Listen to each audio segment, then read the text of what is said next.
Good morning, boys and girls. Welcome to the eastern wing of the Stinkbug Works. You have 6 days to get your 2S competition in. Today's video is going to be real short. I'm going to try to get this and the 3D printed boat out to the pond today. Something has come up on this, and I'm not sure how it's going to work. But here's what's come up and my thinking. Both motors do not operate at exactly the same speed throughout their range as controlled by the speed controllers. One might be going a little faster than the other at this throttle setting, but at that throttle setting, it might be a little different.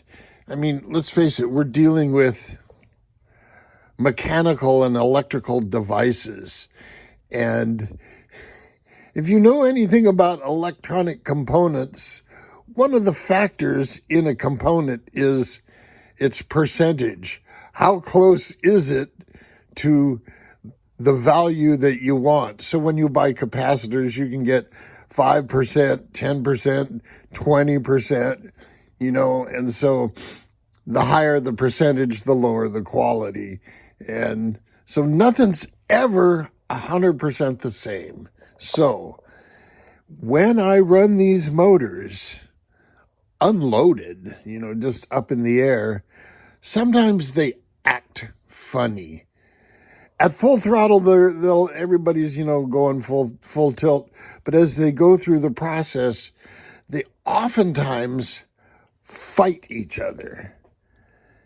But remember, it's all unloaded.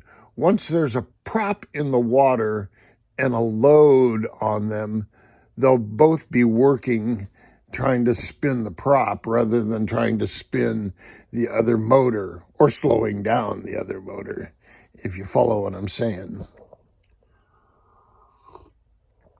I put a new receiver in here, so I have to bind it to the transmitter, and I shouldn't have to change anything else. I fooled around with the setup and, getting the trigger parameters and all that, and I've got them as close as possible. We'll just have to see what happens. Now, the instrument panel, you can see right here, this little black dot right there. See that little black dot right there? That's a magnet, and there's more magnets in here. And here's what I'm going to do on this steering wheel. See, I made a little, can you see that? I made a little hub for that. And sounded a little bevel angle into it so the steering wheel wouldn't be coming straight out the panel. It'd have a little up angle on it. And what I'm going to do, if you notice on this sleeve I made, this column, there's a hole in the end of it that actually goes all the way through. I'm going to take a steel rod. Imagine, if you would, this, 3mm drill is a steel rod. I'm going to put it in here, and I'm going to cut it about that long. And what I'm going to do is where it goes into this instrument panel through the front here, and you see where it comes out. What I'm going to do I have a little one? I've got some round ones. I will demonstrate with the round ones, but in eventuality, they're going to be square. But I'm going to put a magnet there, and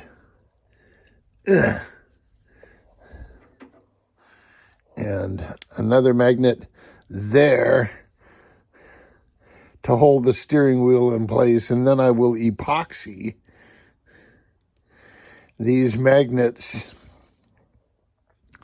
to this panel so that I can pull the steering wheel in and out, and it'll always land on these epoxied in magnets that will have it at just the right angle of dangle.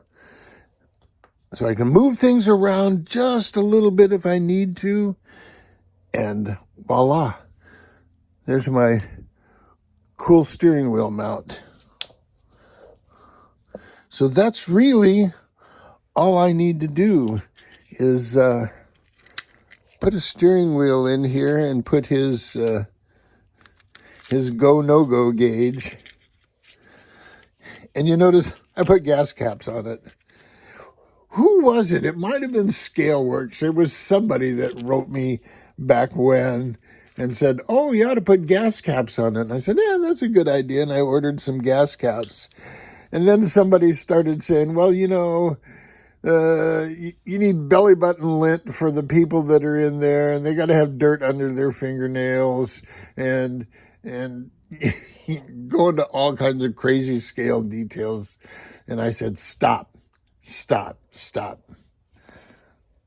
The gas caps, that's the last of it. No more crazy scale details. I've got enough. I've got my rum. I've got my engine. I got my gas caps. I got my pirate flag with a antenna wire sticking out of it. So I should be golden. You guys have 6 days. Until later, boys and girls. Jet out.